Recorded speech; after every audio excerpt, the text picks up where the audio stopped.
자, 앞으로는 매 주일마다 이 빌립보서를 강해하도록 하겠습니다. 아마 8주에서 10주 정도가 걸리지 않을까 싶습니다. 자, 우리가 살고 있는 지금 이 시대, 많은 사람들이 말세다 이렇게 표현을 합니다.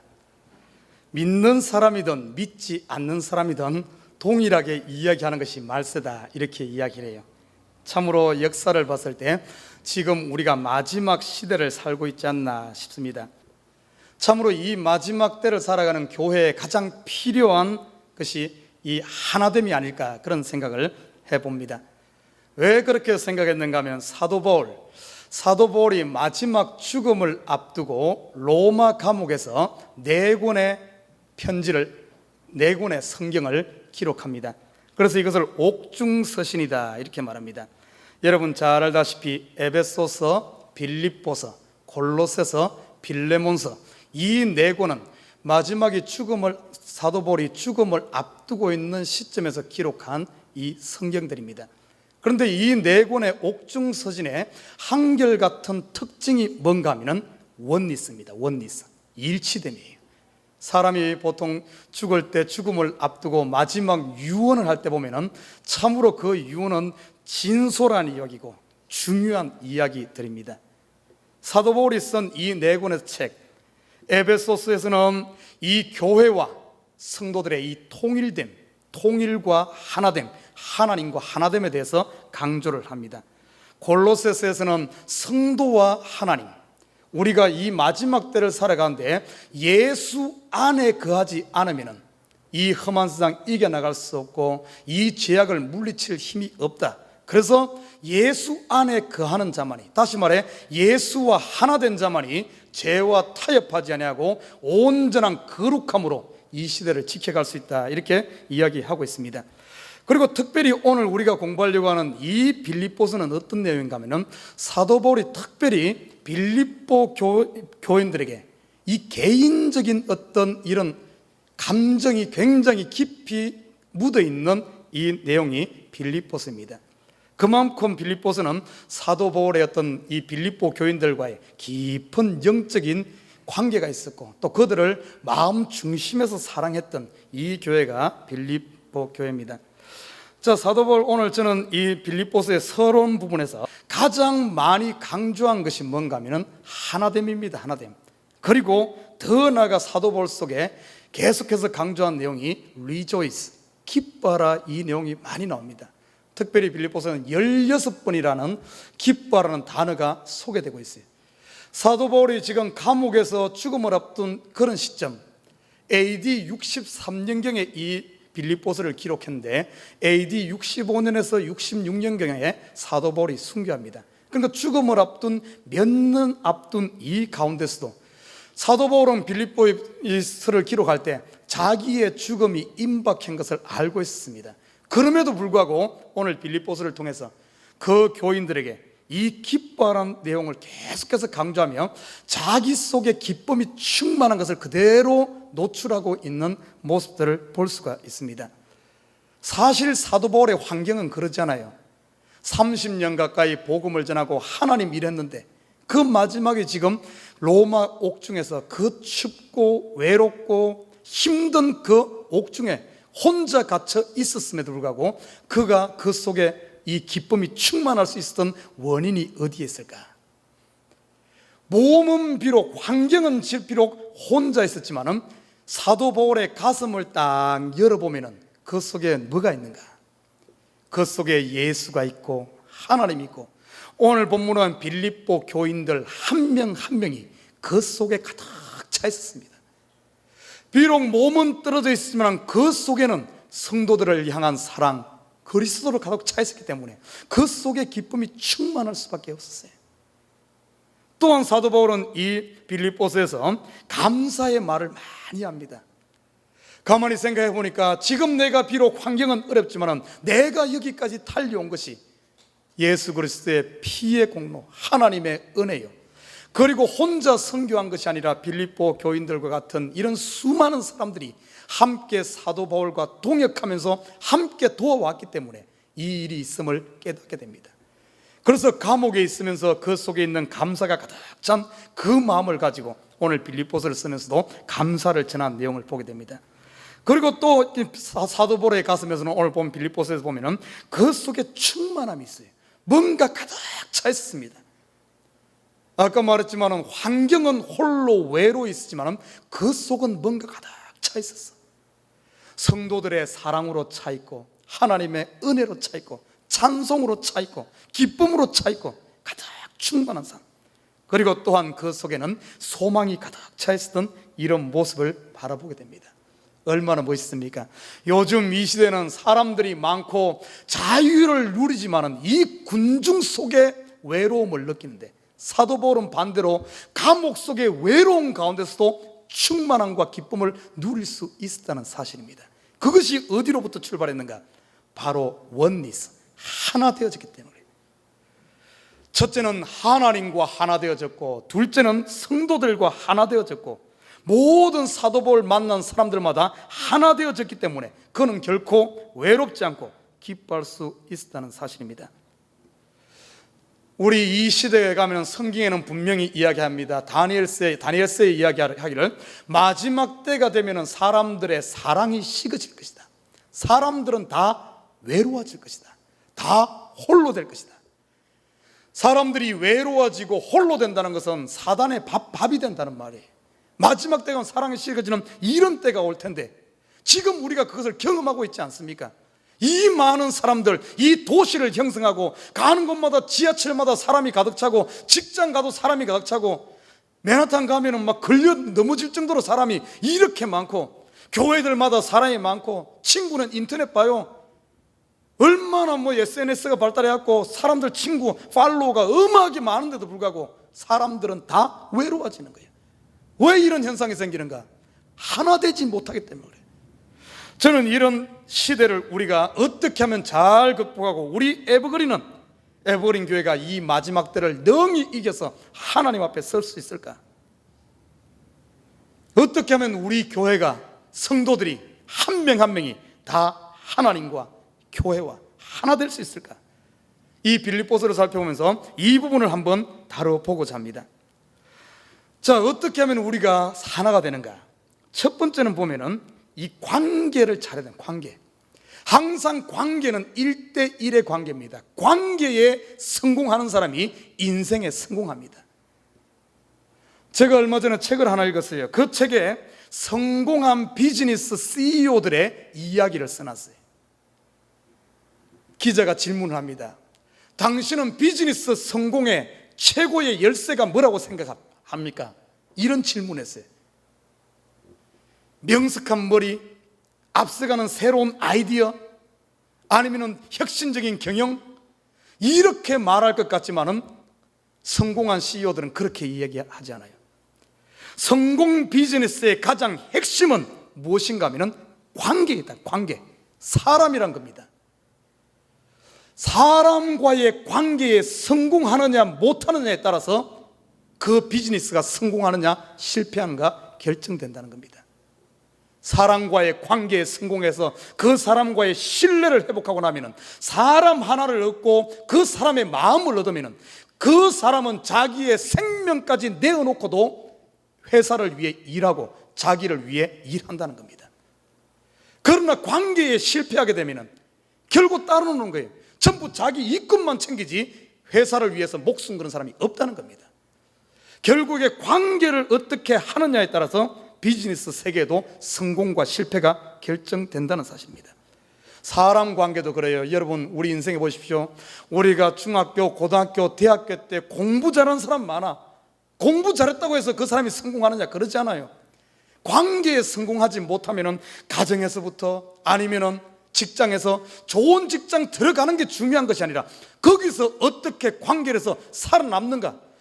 제일 밑바닥으로 들어갔더라도 결국에는 최고 CEO 자리에 오른 사람이 있는 반면, 최고 좋은 데가 들어갔지만은 얼마간 3개월을 못 버티고 다시 나오는 사람이 얼마나 많습니까? 이 관계에 따라서 사람의 성패가 결정된다는 겁니다. 목회도 똑같습니다. 교회도 똑같아요. 설교 좋다고 아닙니다. 관계입니다. 관계. 성도들이 목사를 신뢰하기를 자기 생명처럼 신뢰한다면 분명히 이 가운데서도 순교자가 나오고 이 교회를 혼자 짊어질 수 있는 이런 사람이 나옵니다. 그러나 관계에 실패했다면 좋을 때는 사람들이 많이 모여 그러나 좀 어려움이 왔다 그러면 추풍 낙엽처럼 다 떨어져 버립니다. 관계에 실패하면 그렇게 되는 거예요. 사람이 죽을 때, 마지막 죽을 때 사람들을 불러놓고 유언하는 모습 보십시오. 마지막 때 찾는 게 뭡니까? 내가 벌어놓았던 돈을 찾습니까? 아니면 내가 가졌던 명예를 찾습니까? 아니잖아요. 제일 마지막에 찾는 것은 결국에는 관계. 내가 가장 사랑했던 사람, 내가 가장 아꼈던 사람, 그 한 번 더 보는 걸 찾지 않습니까? 인생에서 가장 중요한 것이 관계라는 사실. 자, 성경에서는 어떻게 얘기하고 있는가 하면 누가복음에서 이렇게 이야기하고 있어요. 너희도 이 관계에 목숨을 걸어라. 너의 모든 것을 투자하라. 어떻게 얘기하면 누가복음이 이렇게 말합니다. 불의의 재물로 친구를 사귀라, 이렇게 말하고 있어요. 어떤 말인 줄 압니까? 불의의 재물.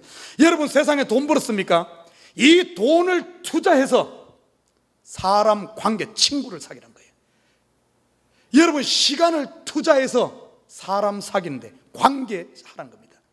여러분, 몸을 희생해서라도 관계에 목숨을 걸은 관계.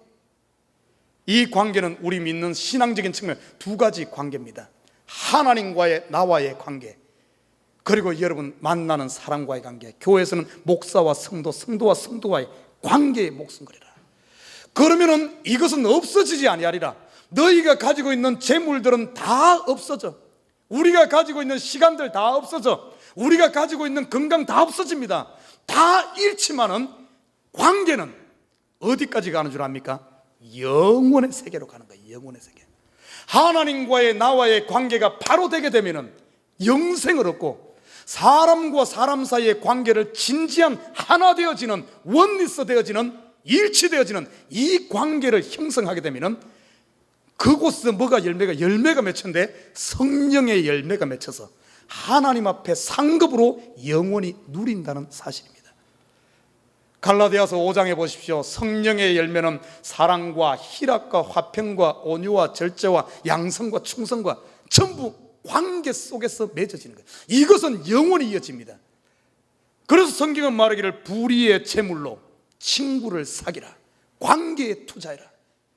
그런데 이 시대는 안타깝게도 관계에 투자하는 것이 아니라 관계를 팔아서 자기의 이권, 없어질 거기에다가 투자하는 거예요. 심지어는 친구도 팔아먹습니다. 그 관계를 깨고 자기 이권을 채우는. 심지어는 부모도 그 관계를 깨뜨리고 이용하는 거예요. 더 나아가서는 하나님과의 관계, 예수 팔아서 썩어 없었을 것에 투자하는 이런 사람들이 있어요. 예전에 우리 경상도 말에 그런 말이 있어요. 웃기네. 참 어리석은 사람을 들어서 이야기하기를, 아이고 너는 밥 팔아서 죽 사 먹는다, 이런 말하고 해요. 밥 팔아서 죽 사 먹어. 밥이 귀해요, 죽이 귀해요. 요즘에는 또 죽도 귀하다 그래. 옛날에는 못 먹고 먹을 것이 없을 때 밥풀 몇 개 놓고 이만큼 해갖고 한 가족에 물만 퍼먹고 있는 거예요. 그거는 밥은 얼마나 알집니까? 이것이 밥 팔아서 죽 써먹는 꼴이에요. 관계 팔아서 자기 이권 없어질 것에 돈에 투자한다든지 명예에 투자하는 것은, 이거는 밥 팔아서 죽 사먹는 거예요. 성경은 그렇게 이야기하고 있잖아요. 세상의 불의의 재물, 돈을 투자해서라도 관계에 성공하는 사람이 성공하는 겁니다. 자, 오늘 본문에 보면은 이 사도 바울이 빌립보 교회를 이렇게 가슴에 품고, 오늘 보시면 몇 가지 단어에서 사도 바울 속에 이 빌립보 교인들이 있어요. 오늘 7절에 보면 이렇게 말합니다. 너희가 내 마음에 있으며, 8절에 보면은 내가 예수 그리스도의 심장으로, 이런 표현하고 있어요.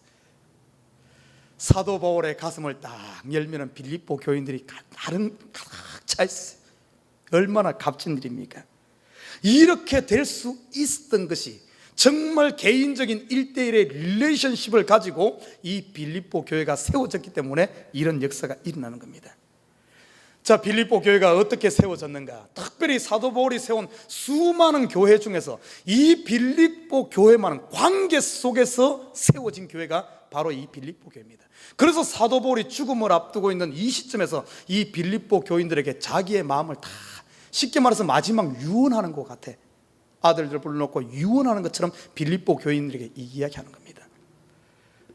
사도 바울이 소아시아에 복음을 전했어요. 2차 전도 여행할 때 지금의 터키 지역, 그 지역을 전도하고 있습니다. 사도 바울의 원래 계획은 터키 지역을 통해서 저쪽 북동쪽으로 나아가기를 원했습니다. 소아시아 그 내륙 지역으로 가기를 원했어요. 그러나 사도 바울이 드로아 지역에 있을 때, 지금 터키하고 그리스 중간에 있는 이스탄불 그쪽 근처 지역에 있을 때 사도 바울에게 하나님의 환상이 임합니다. 환상이 임해서 마게도냐 사람 하나가 손짓을 하면서 사도 바울 보고 오라 그럽니다. 다시 말해 그리스 지역, 유럽의 첫 관문인 그쪽 사람이 나타나서 마게도냐 사람이 손짓하는 걸 보게 됩니다. 그래서 사도 바울이 그 환상 가운데 본 그대로 순종해서 자기 계획을 접고, 자기는 뭔가 이 아시아로 가기를 원했는데 그 계획을 접고 하나님께 순종하여 유럽 지역으로 건너갑니다. 지금으로 보면 이스탄불이에요. 그 에게해와 흑해 사이를 연결하는 그 운하가 있죠, 그렇죠? 그쪽을 바로 넘어갑니다. 그래서 넘어가자마자 바로 유럽이 시작하는 첫 관문인 빌립보에 도착하게 됩니다. 여러분 보십시오. 그래도 사도 바울은 아시아, 소아시아 지역에서 태어났어요. 다소라는 지역에 태어나서 예루살렘을 중심으로 활동했던 사람입니다. 그래서 이 동양 문화, 소아시아의 문화에는 익숙해져 있었어요. 그렇지만은 유럽으로 넘어가면서 그쪽은 문화도 다르고 언어도 다르고 모든 게 다릅니다. 하나님 말씀에, 하나님이 뭡니까? 환상에 순종해서 갔는데 모든 게 계획에도 없이 갑자기 변경해서 갔으니까 얼마나 두렵고 떨리겠습니까? 그래서 사도 바울이 한 것이 뭔가 하면은 제일 먼저 기도처를 찾았어. 기도하면서 하나님께 묻기 위해서 기도처를 찾아서 물가로 나갔습니다. 그런데 그곳에 웬 여인들이 빨래를 하면서 모여 있는 거예요. 보니까 그 사람들이 사도 바울에게 관심을 가지는 겁니다. 아마 문화도 다르고 조금 좀 유럽, 아시아인이 유럽으로 가니까 조금 그래서 그런지 그들이 관심을 가져요. 그때 사도 바울이 그 여인들에게 복음을 전합니다. 복음을 전했지만 그 여인 중에 한 사람, 루디아라는 여인, 이 여인은 자주장사, 자주색깔 옷감장사라는 여인이었는데 이 여인이 사도 바울의 말을 듣지만은 설교가 끝나고 이야기가 끝나고 나니까 이 여인이 사도 바울을 강권해서 자기 집으로 모시고 갑니다. 밥을 해주고, 그리고 나서 그 집에 머무르기를 원하며, 그렇게 해서 그 1대1의 관계에서 탄생한 교회가 이 빌립보 교회입니다. 그뿐만 아닙니다. 사도 바울이 귀신 들린 여종 하나를 고쳐주었는데 그 일로 인해서 감옥에 들어갑니다. 여러분 잘 알다시피 사도행전 16장에 보면은 바울과 실라가 빌립보 감옥에 갇혔어요. 그 감옥에 갇혔는데도 이들이 그 감옥에서 그냥 있은 것이 아니라 하나님을 찬미하면서, 기도하면서 하나님을 찬미할 때 거기에 있는 그 뭡니까? 이 감옥이 문이 열리고 지진이 일어나면서 거기서 간수가 또 변화되어 가지고 사도 바울을 자기 집으로 모시고 가게 됩니다. 그래서 이 루디아나 이런 감옥의 간수, 이런 사람들을 중심으로 이 관계 속에서, 끈끈한 개인적 관계 속에서 이 교회가 탄생한 것이 이 빌립보 교회입니다. 그러니까 사도 바울이 30년이 지난 이 이후에도 이들을 잊을 수가 없는 거예요. 이 제대로 맺어진 이 관계 끊을 수가 없는 겁니다. 그래서 감옥에서 오늘 이 빌립보서를 쓴 모습을 보게 됩니다. 여러분 보십시오. 참으로 하나님께서는 우연 같지만은 우연이 아니었어요. 루디아를 만나는, 간수를 만나는 이런 관계들을 하나님께서, 사도 바울은 몰랐지만은 하나님께서는 그들을 인도하고 있었다는 겁니다. 지금 우리가 이 시대에 보면은 어떻습니까? 너무나 관계에 대해서 이렇게 무시하고 사는 경우가 많아요. 우리가 매일매일 삶 가운데 수많은 사람들을 관계하고 삽니다. 여러분이 이 하나님께서 우리를 인도하는 것이 그냥 우연이 아니에요. 사람을 만나게 했을 때 여러분 어떻게 봅니까? 이 관계를 바쁘다는 핑계가 될 것이 아니라, 자기에게 포커스 맞출 것이 아니라, 무심할 것이 아니라 좀 관계에다 목숨 걸고, 하나님께서 우리가 만나는, 지금 매일매일 만나는 이 한 사람 한 사람이 그냥 되어진 것이 아니란 사실, 하나님의 창세 전부터 계획하에서 만나겠는데, 나를 통하여 그 영혼을 구원하고 나를 통하여 그에게 예수를, 하나님을 보여주고 그에게 뭔가 선행을 행하고, 불쌍한 사람이라면 선행을 해가고, 그가 나를 도와주기를 원하는 사람은 내가 마음을 열고 받고 그들과 하나 되어서 참으로 사람 사는 아름다운 삶을 살게끔 하나님께서 붙여주었는데, 저와 여러분 어떻습니까?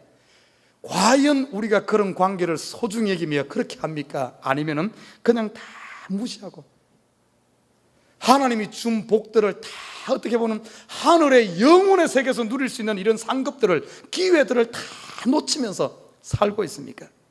오늘 사도 바울은 복음을 전하면서 이 우연히 지나갈 수 있지만은 이 루디아라는 여성에게 관심을 가지고 이 간수를 구원함으로 말미암아 빌립보 교회가 탄생한 멋진 관계를 만들어낸 사실을 보게 됩니다. 그러면 이 관계의 핵심, 하나 될 수 있는 핵심은 무엇인가? 자, 오늘 본문에 보면은 이 관계의 핵심은 마음을 여느냐 열지 않느냐에 달려 있다는 사실입니다. 오늘 7절에 보면 이런 말 나요. 내가 너희 무리를 위하여 이와 같이 생각하는 것이 마땅하니 이는 너희가 내 마음에 있음이며. 사도 바울의 마음속에 있다 그랬어요.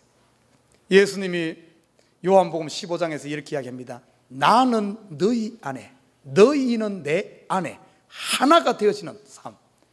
이것이 더 깊이 보면은 목사 가슴의 성도가, 성도 가슴의 목사가 하나 되어지는 삶. 남편의 가슴을 딱 열었는데, 둘이 분명히 20년 30년 같이 살았는데 남편의 가슴을 딱 열었는데 그 가슴에 아내가 없다면 얼마나 불쌍합니까? 아내의 가슴을 딱 열었는데 남편이 없다면 그건 헛산 거예요. 얼마나 불쌍합니까? 그러나 그 가슴을 쫙 열었지만 남편이 있고 아내가 있고, 목사의 가슴을 싹 열었지만 성도가 다 있다 생각. 얼마나 복된 일입니까? 목사의 가슴을 딱 열었는데 속을 보니까 돈만 들었고 명예만 들었고 욕심만 들었다면 이 사람이 뭐예요? 사꾼이지. 사꾼은 뭡니까? 사꾼은 양떼를 위해 일하는 것이 아니라 돈을 위해서 일하는 거예요. 돈만 받으면 끝이요. 여러분, 성도의 가슴을 딱 열었지만 그 속에 목사가 없어. 그러면 여러분은 고아요. 영적으로 고아입니다. 여러분 가슴을 딱 열, 예수가 없으면 여러분은 불쌍한 사람들. 마음이 열려야만 내가 들어가고 너희가 내 안에 들어올 수 있는 거예요. 마음을 열면. 저의 요즘에 기도 제목이 그럽니다. 제가 개척 처음 했을 때, 개척하고 수년간은 제 속에 성도들이 가득 차 있었어요. 물론 그때는 숫자가 몇 명 없어서 그런지 모르겠지만 아무튼 제 속에 성도들이 가득 차 있어요. 그래서 걸어가면서 어떤가 하면은, 세탁소만 봐도 우리 집사님 하면 되겠다. 건물 짓는 거 봐도 우리 건축하시는 분 저렇게 하면 좋겠다. 빈 렌트 가게만 봐도 저 성도님 저 사업하면 좋겠다. 맛있는 것만 먹어도 우리 집사님 이거 좋아하는데. 아무튼 걸어가나 앉아있으나 자나 깨나 하루 이 시간 1년 365일 동안 성도들이 내 마음에 가득 있어요. 그러니까 교회 와서 무릎 꿇고 기도 안 해도 걸어가면서도 기도가 되고 그 성도가 가득 차 있었어요. 그러니까 성도가 몇 명 없어도 내 마음에 성도가 가득 차 있어요. 나는 부자예요. 부자. 항상 성도가 차 있어. 그런데 어느 순간 이것이 점점 좀 약해지는 것 같아요. 그래서 안 되겠다. 요즘에 제가 기도하는 제목 중에 금요일마다 제가 중보기도 하면서 내놓는 기도 제목이 그래요. 내 마음에 성도를 채워달라고. 에버린 교인들이 지금 어제 세례 보니까 대충 이렇게 어린아이까지 보니까 한 110명 이쪽씩 돼가. 우리 교인들이 보니까 좀 자주 안 나온 사람까지 치가지고, 이 110명 이 속에 담아야 되는데 가득 채워져야 되는데 이것이 채워지지 않았다면, 내 속에 성도가 없다면 그건 사꾼이지 뭐예요. 아무것도 아니지. 그냥 관리자일 뿐이에요. 그냥 관리자. 목사가 아니라, 목회자가 아니라 그냥 관리자일 뿐이에요. 그래서 그걸 다시 채워달라고 그걸 기도하고 있어요. 어떻게 하면은 이 채워질까? 우리 속이 하나님으로 채워지고 여러분 관계하는 사람이 이 채워져서 하나 될 수 있을까? 마음을 열어야 되는데 누구나 다 마음 열고 싶죠. 그러나 마음이 그냥 열립니까? 여러분, 제일 힘든 게 뭔 줄 알아요? 마음 여는 게 제일 힘들어. 차라리 닫혀버린 엘리베이터 문은 열 수 있어도 이 마음 문 열기가 얼마나 힘든지 몰라요. 나도 내 마음을 열고 싶어. 그런데 열려고 한다고 됩니까? 열린 것 같은데 또 속에 보면 더 큰 이 문이 닫혀 있는데 이 마음이 잘 열리지가 않아요. 제일 열기 힘든 문이 사람의 마음의 문이 아닌가 싶어요. 이 시대일수록 더 그래요. 그러면 어떻게 하는가? 포기할 수는 없죠. 어떻게 하면 이 마음의 문을 열 수가 있을까? 오늘 성경은 그걸 제시해 주고 있어요. 사도행전 16장 14절에 보면 이렇게 말합니다.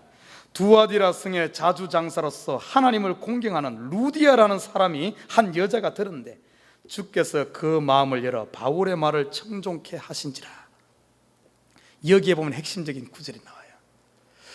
자, 오늘 이걸 말을 조금 바꾸면 어떤 의미가 있는가 하면은 이 루디아라는 여성이 사도 바울이 복음 전하는 그 소리에 귀를 기울이고 그 소리를 신뢰하고 그 복음에 대해서 인격적으로 관심을 가지고 그 소리를 들으니까, 다시 말해 복음의 소리를 듣고 말씀을 들으니까 하나님께서 그 여인의 마음을 열어줬다, 이런 의미입니다. 여러분, 사랑과 인격적인 남편과 아내가 대화할 때 요즘 어째요? 남편들 TV 보면서 막 이러면서 아내가 이야기하면서 그리고 끝나고 나면 뭔 소리 하나도 안 들리고 이러진 않아요. 자녀가 와서 뭐 제잘제잘 하면은 막 바빠 죽겠는데 막 카톡 하면서 이러진 않습니까? 이래가지고 어떻게 마음이 열립니까? 누가 여러분 이야기하면 이 시간도 똑같아요. 목사가 설교를 하면 좀 귀를 쫑긋하고 들어야지 마음이 열리지. 하나님이 마음 열어주지. 목사는 열심히 이야기하는데 생각은 딴 데가 있어. 지금 가스불 끝나 안 끝나, 끝나면 어디 지금 가야 되는데 이러고 있으면 안 된다는 거예요. 사람이 이야기할 때는 진지하게 들어야 돼. 이 듣는 데서부터 마음이 통한다는 거예요. 여러분, 누군가 친구를 만나든 상사를 만나든 누구를 만나든 간에 그 만남에 대해서 여러분 청종할 수 있는 저와 여러분 되시길 주님을 부탁드립니다. 그래서 지금도 보면은 이 정신병이라든지 이런 데 보면은 정신과 의사가 그 사람의 마음 문 여는데 어떻게 합니까? 그가 이야기하는 것을 사실 말도 안 되는 이야기 하지. 정신병자가 정신없는 소리만 이야기하는데도 이 의사가 그것을 귀담아 들어주는 거예요. 청종하는 거예요. 그러면은 그 사람의 마음 문이 열려지고 과거의 상처와 그런 것들을 치료해낼 수 있는 겁니다. 여러분, 남편이 아내의 말을 청종하면은 아내가 다 치유된 줄 믿습니다. 여러분, 자녀가 말 안 들어요? 좀 잘 들어줘요. 잘 들어줘. 서로가 서로를 청종하십시오. 그러면은 마음이 열려. 딴 데서부터 출발하는 게 아니에요. 잘 듣는 데서부터. 오늘 이 여인이 루디아가 마음을 열고 사도 바울의 말에 청종하니까 하나님이 그 마음을 열어주는 거예요. 청종할 수 있는 저와 여러분. 또한 두 번째는 뭔지 알아요? 이 마음 문 여는 건 내가 되는 것 아니에요. 하나님이 열어주는 겁니다. 하나님의 말씀에 귀 기울일 수 있는 저와 여러분 되시길 주님을 부탁드립니다.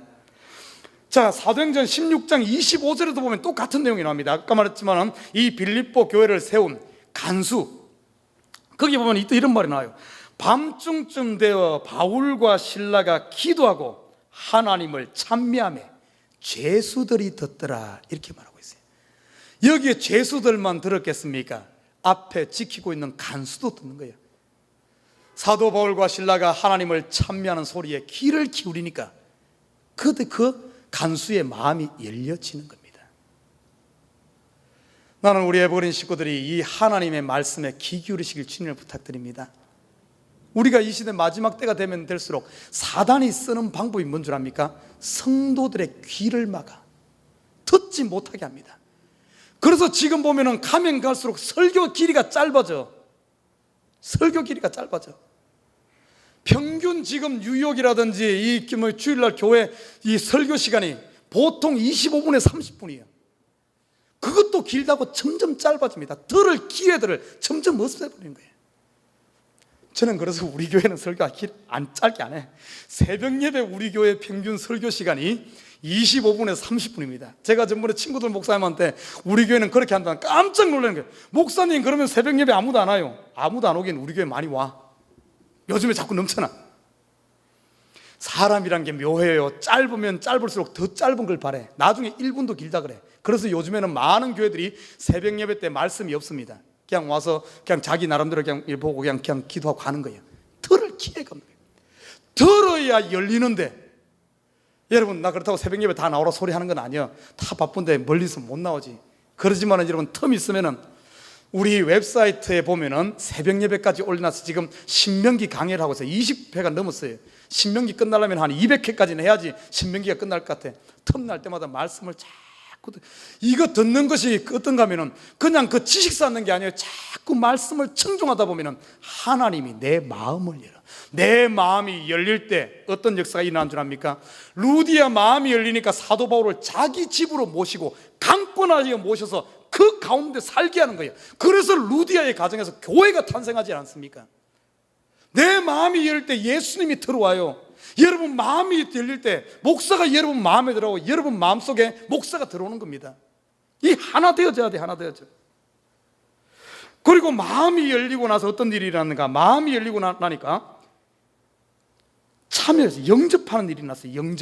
영접한다는 것은 여러분 아무나 내 마음에 모십니까? 우리 집에 모십니까? 아무 못하는 거예요. 이 영접한다는 것은 모험입니다. 결단입니다. 오늘 이 본문에 보면은 이 빌립보 교인들이 사도 바울의 복음에 참여하는 역사가 있어요. 거기에 뛰어드는 역사, 헌신하는 역사. 그래서 7절에 보면 이렇게 말하고 있어요. 나의 매임과 복음과 변명함과 확정함에 너희가 다 같이 나와 함께 은혜에 참여한 자 되었다. 사도 바울을 받아들이고 그리고 거기에 함께 동참하는 이런 역사가 일어났습니다. 여러분, 우리가 생각 쉬운 것 같이 그러잖아요. 루디아가 사도 바울을 자기 집에 모신 것, 이거 쉬운 일 아닙니다. 자기 집을 내놓은 것 아니에요. 더 감옥의 간수가 사도 바울을 자기 집으로 모셔서 치료하고 음식을 준 것은 자기 생명 내놓은 겁니다.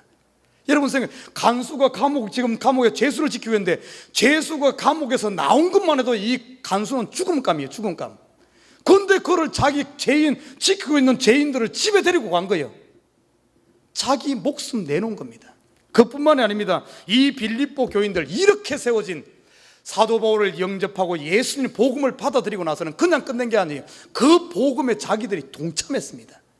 이 빌립보 교인들은 전부 사도 바울과 1대1 하나된 관계로 형성되어 있었기 때문에 사도 바울이 빌립보 교회를 떠나서 데살로니카로 갈 때 그들이 그냥 보내지 않았어요.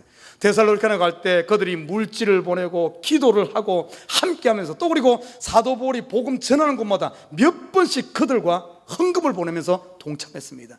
오늘 본문에 보면 사도 바울이 30년 가까이 목회를 하고 로마 감옥에 갇혀 있을 때도 그 빌립보 지역에서 로마까지 거리가 멀거든요. 그럼에도 그곳을 어떤가 하면 빌립보 교회에서 헌금을 모아서 에바브로 디도편에 보냅니다. 돈만 보낸 게 아니요, 사람도 보내서 그곳에서 사도 바울 이 옥바라지를 하게 합니다.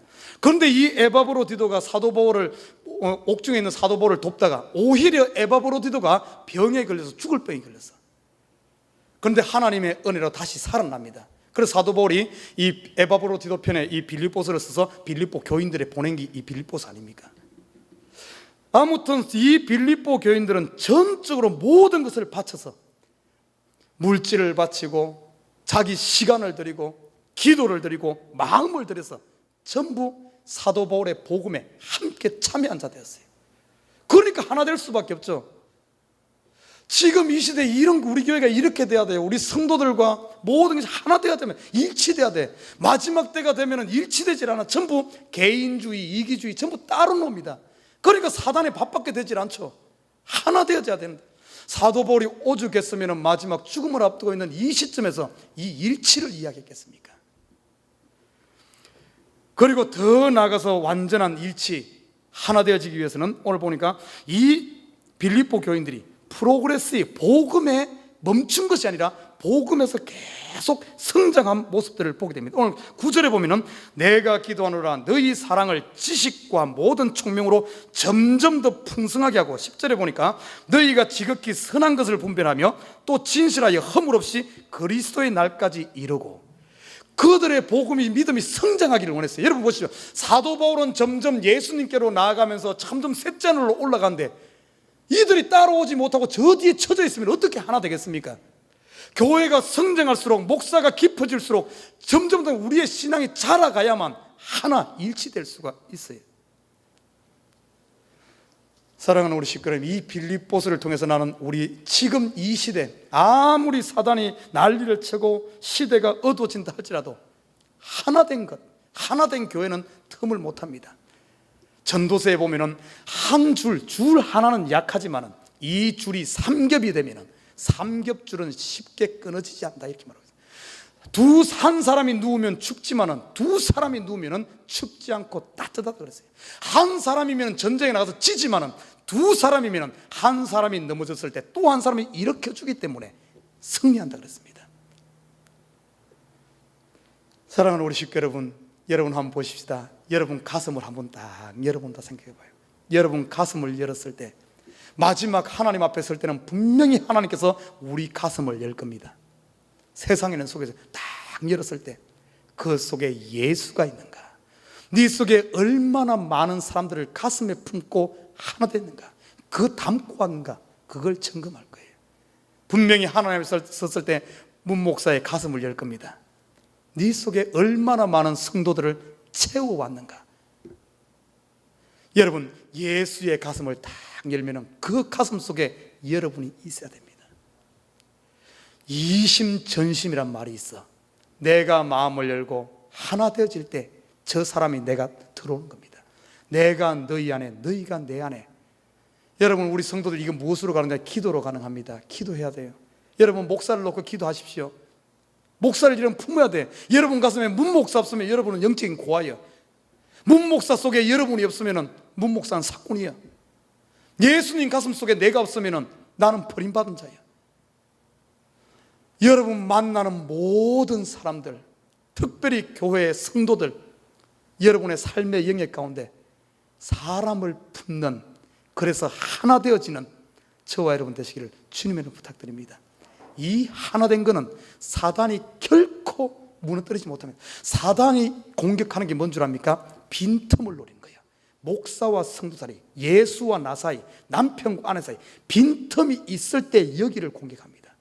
그러나 하나 되어진다는 것은, 빈틈없이 온전히 속에 들어가는 것은, 사단이 와서 치러 왔다가 딱 하나 된 것을 보고는 한 길로 왔다가 7길로 도망가는 거예요.